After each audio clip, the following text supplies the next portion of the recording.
They're suing all our companies. And if that's going to happen, we want to be the ones that sue, not them. And they use it almost as a form of running European countries, and the EU in particular has been very violent in its lawsuits against our companies, and frankly, very violent and very bad to our airlines. I've gotten calls from the heads of airlines saying they stop in Europe and they're getting charged all sorts of taxes that they never even heard of. They stop and they're getting fined and charged, and they do it only with American companies. They're not doing it to other countries, so we're stopping it. And we have another thing, we have another step to go, and if they don't shape up, as an example, Apple has had to pay like $17 billion in a lawsuit that nobody thought was worth anything. And I won't get into the judge or the decision or how the decision was arrived, but I'm pretty good at this stuff, and I think it's disgraceful. And Google's being sued, Facebook's being sued, and many others are being sued by their so-called government, if you call it a government, EU, and they don't treat us right. They don't treat us right as a country. So we're going to protect our companies. We have to protect our companies, so we're not going to have any companies left anymore. I also want to thank Apple, though, for announcing they're going to invest $500 billion in our country. That's the biggest investment anybody's probably made to this date. And they're going to do it very quickly, and that's because of tariffs. They don't want to pay the tariffs, and they feel very strongly about the country. Now, they wouldn't have done it without us. Without the Trump administration, they wouldn't have done it. But they feel very strongly about the direction of the country. The polls have shown that, too. The polls are coming out showing direction of the company is of the country is the best they've ever seen, actually. Best they've ever seen. So I just want to thank Tim Cook and Apple for the confidence. $500 billion. That's the biggest investment anyone has made in a short period of time. Mr. President, have you spoken today with the House Republican holdouts who said they would not be supporting the budget resolution? Well, I'm not involved in that. They know what I want, and the Senate knows what I want, too. And the Senate's got a bill that's very strong, having to do with the taxes, because the taxes is what's bringing all these companies in. So, and without it, by the way, you'd have to double your own taxes. Everybody would be doubled up, and or you'd have the biggest tax increase ever.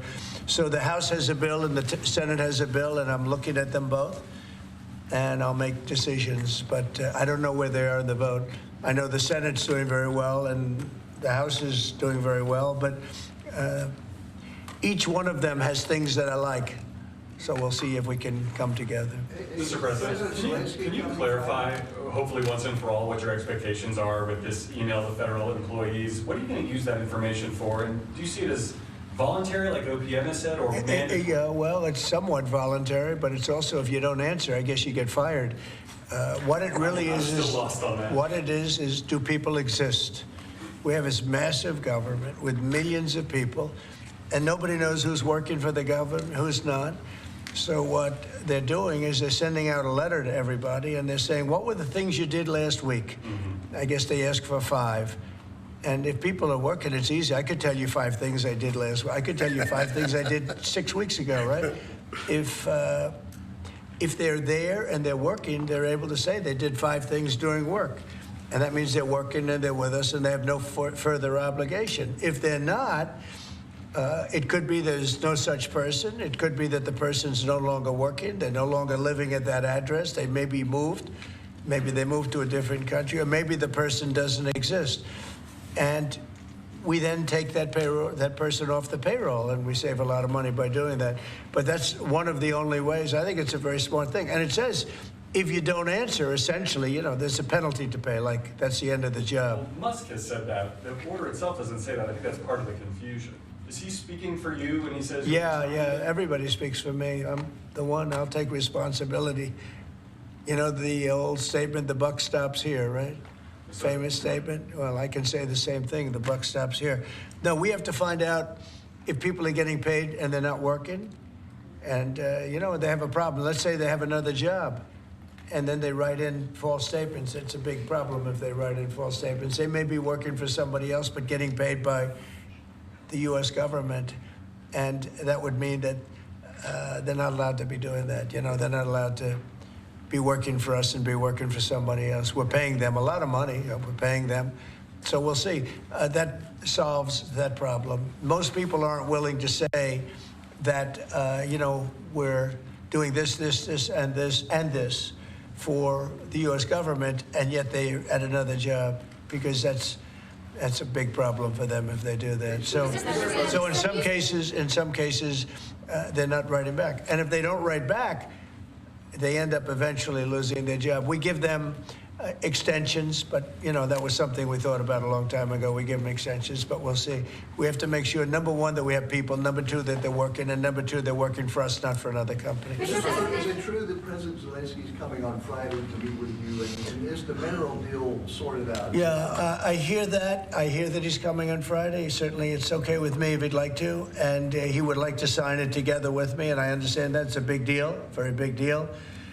And I think the American people, even if you look at polling, they're very happy, because, you know, Biden was throwing money around like it's cotton candy. And it's a very big deal. Look, it could be $1 trillion deal. It could be whatever, but it's rare earths and other things.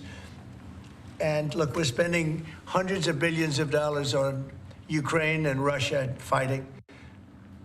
A war that should have never, ever happened. That's a war that would have never happened if I were president. And it didn't happen for 4 years. People say, how do we know that? It didn't happen for 4 years. Would have never happened. And nevertheless, this guy went into this situation, and he spent money like nobody's ever seen, $350 billion. The other thing that we don't like is that Europe has spent $100 billion. We've spent $350 billion. Europe gets their money back because they spent it in the form of a loan.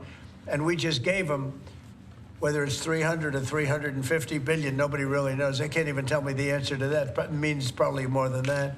So what we're doing is now we're saying, look, we want to be secured. We want to get that money back. We're helping a country through a very, very big problem, a problem like very few people have had. Shouldn't have had this problem because it shouldn't have happened, but it did happen. So we have to straighten it out. But the American taxpayer now is going to get their money back plus. Mr. President, yesterday with Emmanuel Macron, you said you had spoken to Putin about the idea of peacekeepers in Ukraine, that Putin was fine with it. The Kremlin, I guess, has said that that's actually unacceptable to them. What's real here? That's not what I was told. But you're going to need some form of peacekeeping, so something will be done that's going to be satisfactory to everybody. We need peacekeeping too. Any situation it's where actually American troops involved? It's actually something I did discuss, but a form of peacekeeping that's acceptable to everybody. Ultimately, we'll be able to agree on something, I'm sure. With Ukraine and this mineral deal, what does Ukraine get in return, Mr. President? $350 billion and lots of equipment, and military equipment, and the right to fight on, and originally the right to fight. Look, Ukraine, I will say, they're very brave and they're good soldiers, but without the United States and its money and its military equipment, this war would have been over in a very short period of time. In fact, I was the one that gave the javelins. You remember the famous javelins? That was me. That wasn't Obama. It wasn't Biden. It wasn't anybody else. It was me. And they wiped out a lot of tanks with those javelins. And the expression was that Obama gave sheets and I gave the javelins. That was a big deal at the time. It wiped out. That was the beginning when people said, wow, that's something. Well, that was American equipment. Without American equipment, this war would have been over very quickly. And American money, too. I mean, a lot of money. So that war-fighting equipment and the ammunition, that's sustained going forward for Ukraine, and how long is it sustained? Well, it could go forward for a while, and maybe until we have a deal with Russia. Look, we need to have a deal with Russia, otherwise it's going to continue.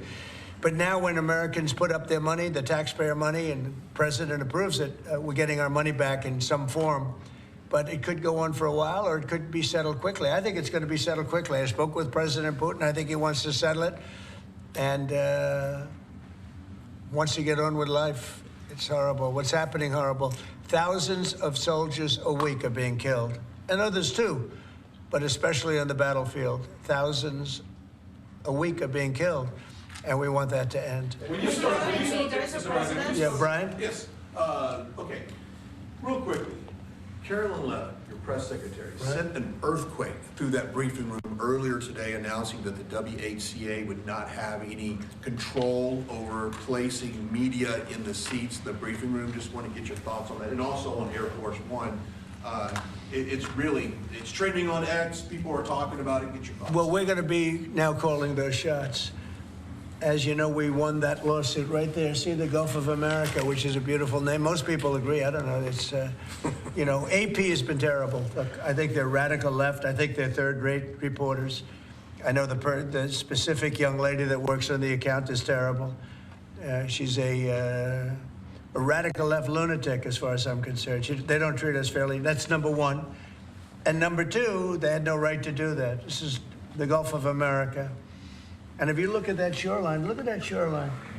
Look, from Florida, well, most of it is, it's called America. And vast majority, like big numbers. So I'm just admiring it as I look at it. I'm getting teary-eyed, but I don't want you to say Trump broke down and started crying. No, how beautiful is that? Look at the shoreline. Look at that. Well, That's America. Can I shift our attention to Canada real quick? Yes, please. Last week, I spent some time with 2 government officials for Canada. Yeah. I was asking them how realistic is it that Canada would be the 51st state? Yeah. And they told me there is a path. Alberta is first, and if they sign on, Saskatchewan would follow, and then you go west to British Columbia. There is a movement in Canada to join us. I want to get your thoughts on that and how that's proceeding. So it's true. Thank you, Brian. It's true. A lot of people in Canada are liking becoming our beautiful, cherished 51st state. They'll have to pay much lower taxes. They'll have the ultimate security. You know, they don't pay very much for security right now because they rely on us, which is really unfair to us. They make cars that we could make, and they send them back into the United States. They make a lot of things, including the sending of oil and everything. We don't need their oil. We don't need their lumber. In fact, we're going to be freeing up, and I've asked Howard Lutnick to get that done with Lee and everybody, Lee Zeldin, environmental.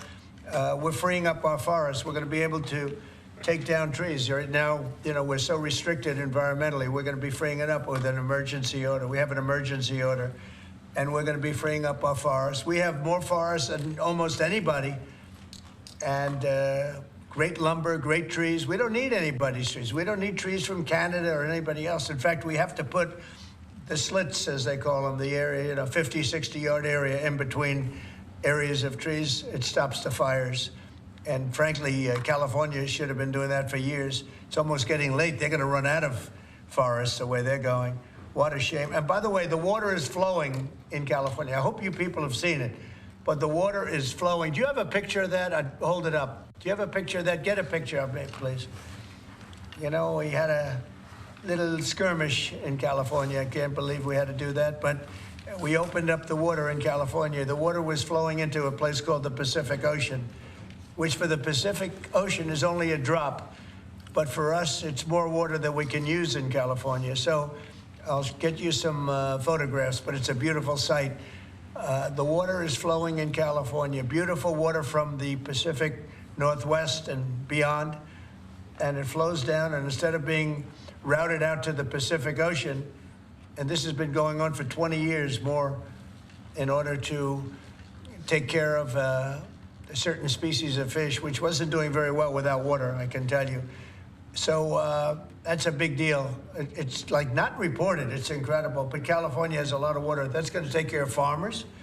It's going to wetten up the land. And it's going to go all the way down to Los Angeles, where they have curfews on water, where they have all sorts of blocks on water. You can only use so much. We're going to put until just recently, they were going to put a number of gallons per person living in a house in Beverly Hills on water. You're not going to have that problem anymore. Do you have a picture? Let me just see what that looks like. How beautiful is that? Look at that beautiful water flowing. Look at that. That's coming in the dikes and other means of transportation. Isn't that beautiful? Who would believe that? That's all water they could have had. I went to the governor during my first term and I said, why don't you do this? And they said environmental They have an environmental problem with clean water. If this water were there, you wouldn't have had those fires. You had sprinklers. They make people put sprinklers in the ceiling of a home, and they had no water in them. With this, they would have had a lot of water in them. They would have all been full. That would have had you would have had a whole different deal down there. You probably wouldn't have had a fire, but if it was, it would have been small, would have been put out. You had the fire hydrants not working in California. So it's a beautiful site. These are canals that were built. These were all built. And you saw them for years. They were empty, concrete. They call them the V-shapes or the half pipes. And they're shaped different forms, but they're shaped, and they rush down through the farm areas where the farmers can take it and down to Los Angeles. And they were sitting empty for years. And now look at that. Look at that way it looked. It wasn't easy. We had to be very unfriendly to get into those areas. We opened it up. Mr. President. I essentially attacked California. Can you believe it? I attacked California. Let's go. At the outset of your administration, sir, you committed to ending the weaponization of government, to holding those accountable who participated in the weaponization of government. Hold it. This is a good one. Is everybody listening? Deranged Jack Smith. We're going to call it the Deranged Jack Smith signing or bill. Go ahead. One law firm that provided pro bono legal services to the special counsel's office under Jack Smith's leadership was Covington and Burling.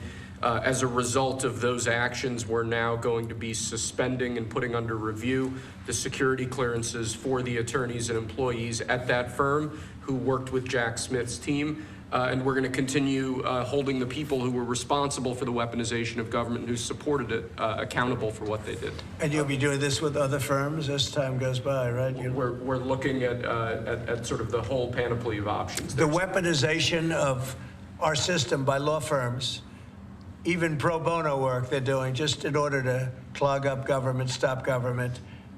And nobody knows about it more than me. And hopefully that'll never happen again. So that Covington and Burlington?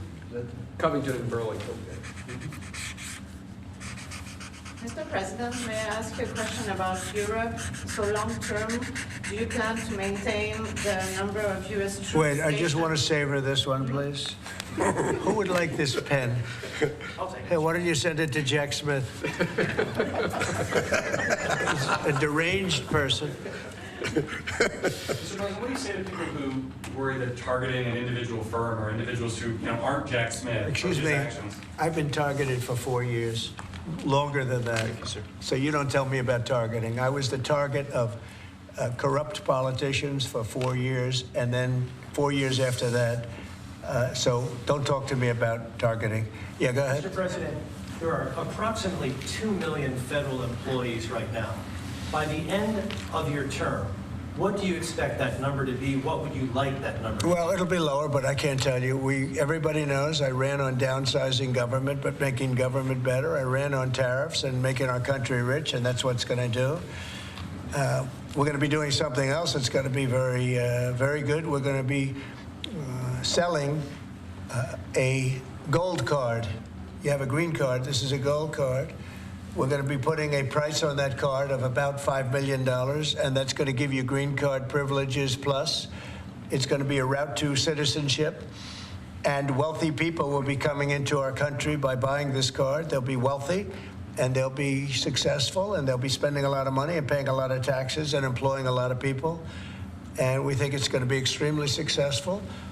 Never been done before or anything like this, but it's something that we're going to be putting out over the next, would you say 2 weeks, Howard? Do you want to say a couple of words about it? Sure. Mr. President, are there Wait a any minute. requirements for that Hang on gold a second. card? Do you have to invest a certain amount of money in this country in order to qualify for that gold card? Yeah, exactly. So Go the ahead. EB-5 program was really, you lend some money, but it was full of nonsense, make-believe, and fraud, and it was a way to get a green card that was low priced. So the president said, rather than having this sort of ridiculous EB-5 program, we're going to end the EB-5 program. We're going to replace it with the Trump Gold Card, which is really a green card gold. So they'll be able to pay $5 million to the U.S. government. They'll have to go through vetting, of course. We're going to make sure they're wonderful, world-class global citizens. They can come to America, President can give them a green card, and they can invest in America, and we can use that money to reduce our deficit. Why do we give out lotteries of green cards? Why do we give out EB-5 for green cards? The President of the United States understands that the right answer is, why don't we eliminate the deficit of the United States of America instead? The gold card, well, millions, but the gold card will bring in with it people that create jobs, very high-level people. I think companies will pay to get people in. For instance, you today graduate from the Wharton School of Finance or Harvard or Stanford or any college, and nobody knows if you can even go to work for a company.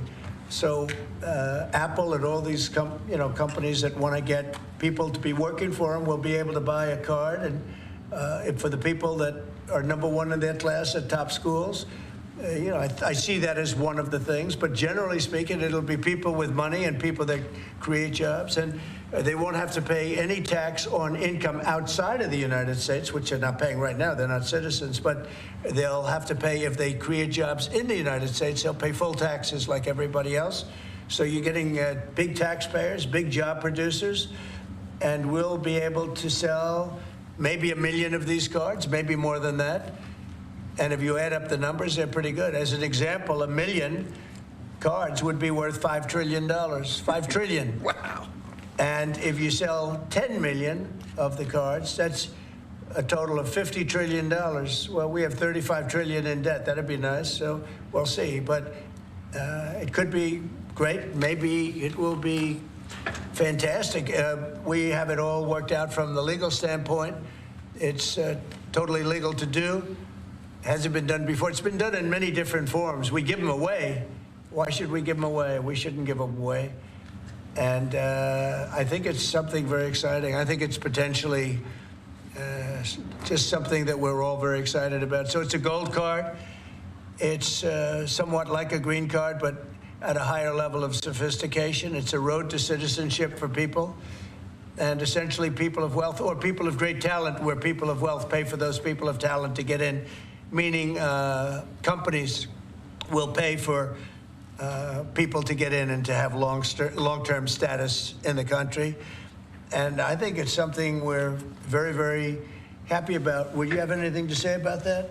Well, many other countries, by the way, do this, including, of course, your 51st state does that. And the money's earmarked for deficit reduction? It may be earmarked for deficit, but it actually could be more money than that. I mean, if you did 10 million, you'd have $15 trillion left over. But generally, it's going to be paid down debt, yes. Do you need Congress for this? Do you think you need No, we don't need Congress, no, because we're not doing citizenship. We're doing the card. It's a path to citizenship, a very strong path to citizenship, but we're not doing the citizenship. For that, I'd have to get Congress. And would all countries be eligible for this gold card? Depends. The countries largely, the people will be vetted very carefully. Mr. President, on Ukraine, would you provide military support for Ukraine in the future under a peace agreement? Say it again louder.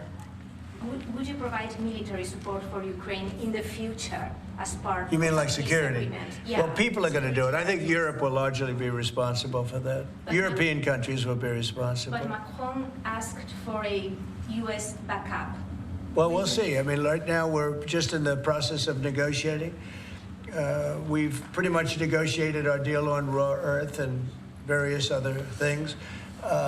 We'll be looking at that security. You're talking about general security for Ukraine later on. I don't think that's going to be a problem. There are a lot of people that want to do it. And I spoke with Russia about it. They didn't seem to have a problem with it. So I think they understand. They're not going back in. Once we do this, they're not going back in.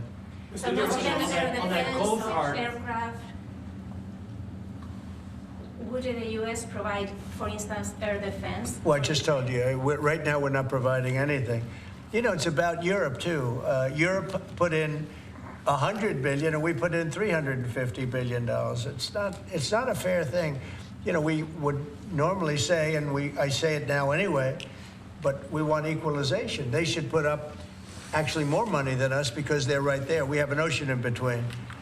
But we've had very good talks with Russia. We've had very good talks with Ukraine, and we think it maybe will come to an end and we'll stop killing young people all over the battlefield and elsewhere. On Europe, so do you plan to maintain heavy military presence in Europe in the long term, like tens of thousands of troops? We'll be Do you want involved. to withdraw some? Yeah, we'll be involved in Europe. We're involved in Europe now. Europe is our friend. They took advantage of us on trade. We don't like that. What the EU does, we don't like that. But we'll solve that the old-fashioned way. We'll give them the same reciprocal numbers. You know, we're talking about a reciprocal tax. You know that. And if they charge us, we charge them. Right now, they charge us much, much more than we charge them. And they have non-monetary taxes also and tariffs.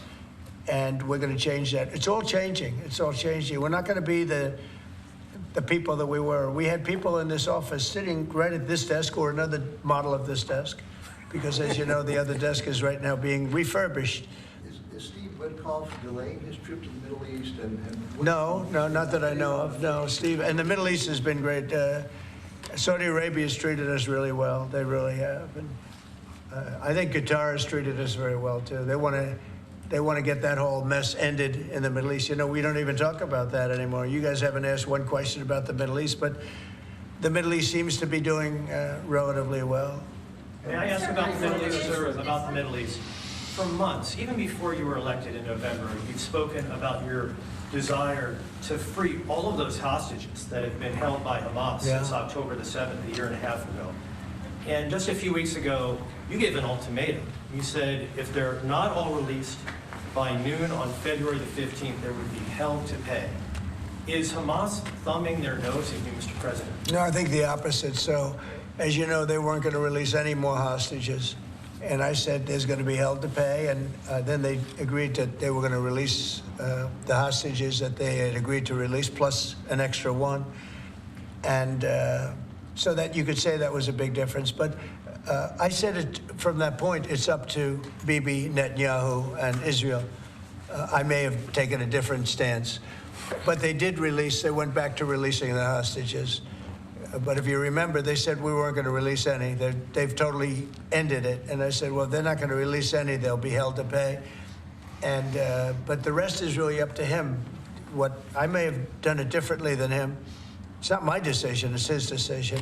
But they did release all of those hostages. So.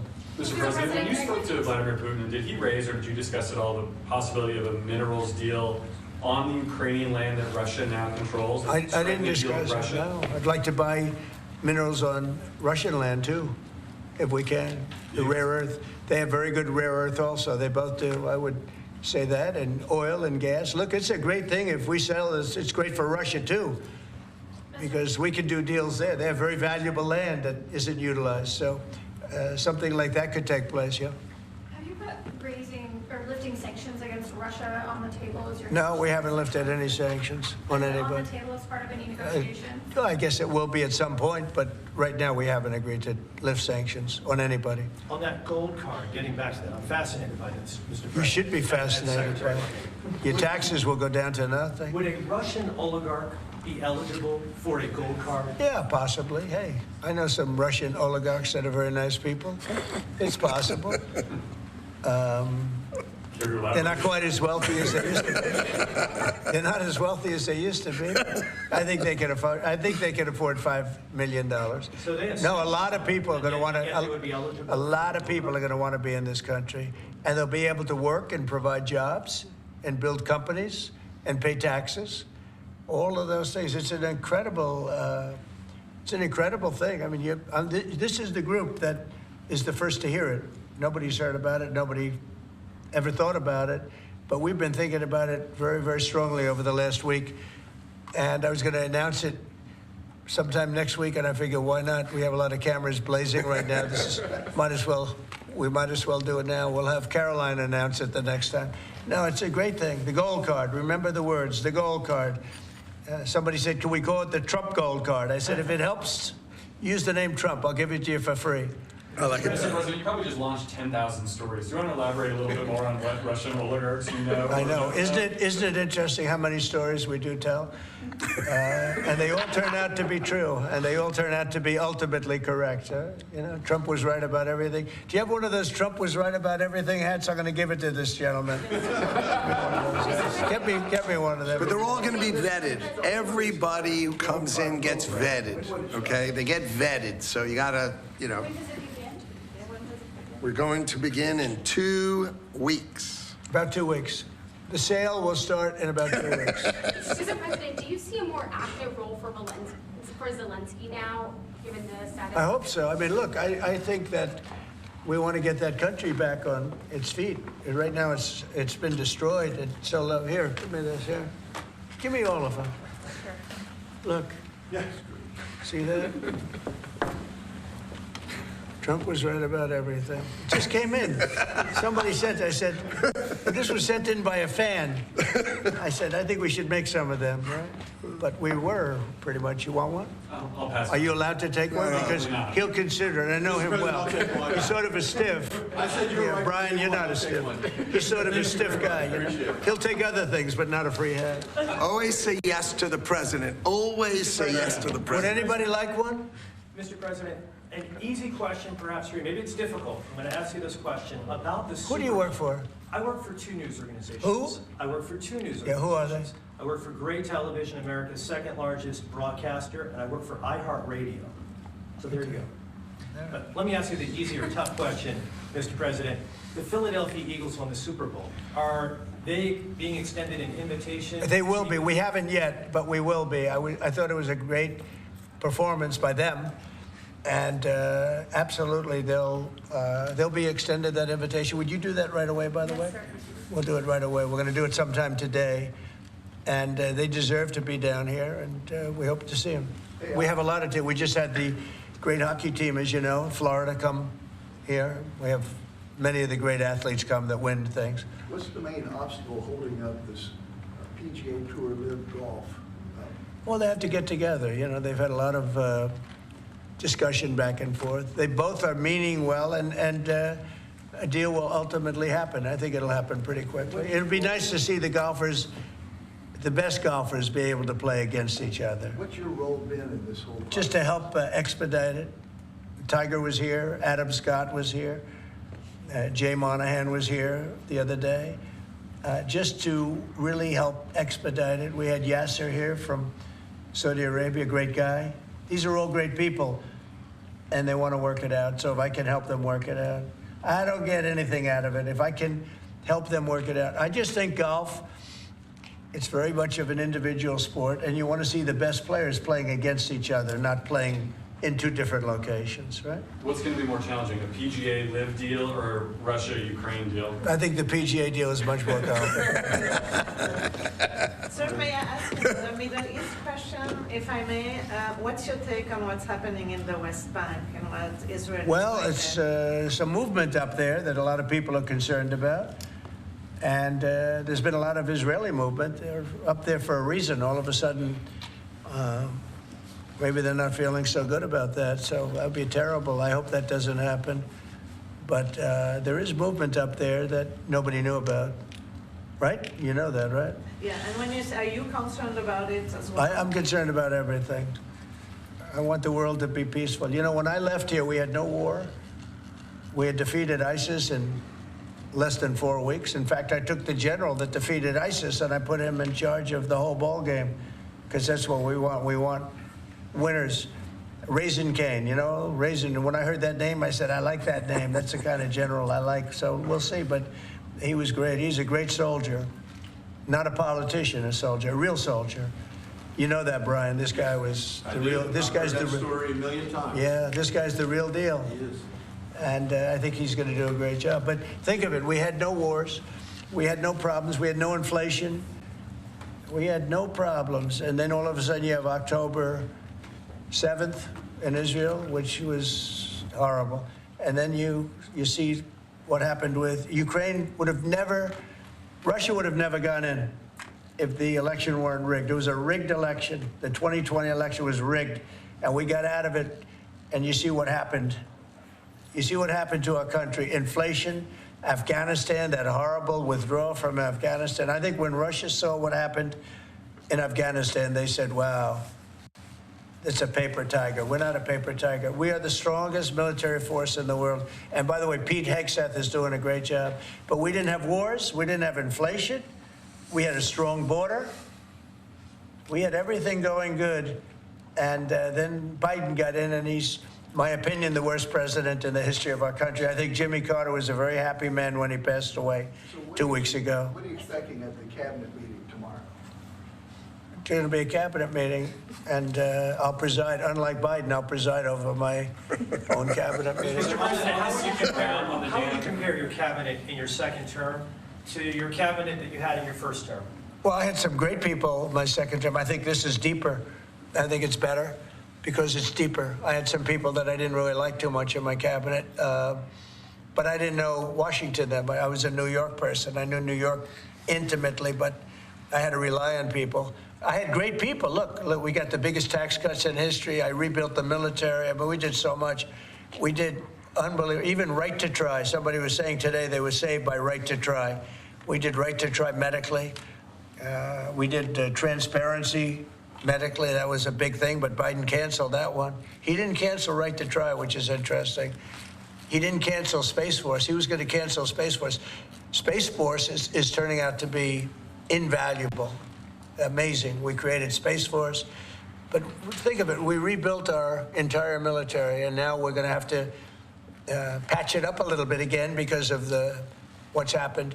No, this was a grossly incompetent administration. The only thing they were good at was cheating in elections and the weaponization of government. Thank you very much, everybody. Thank you. Thank you.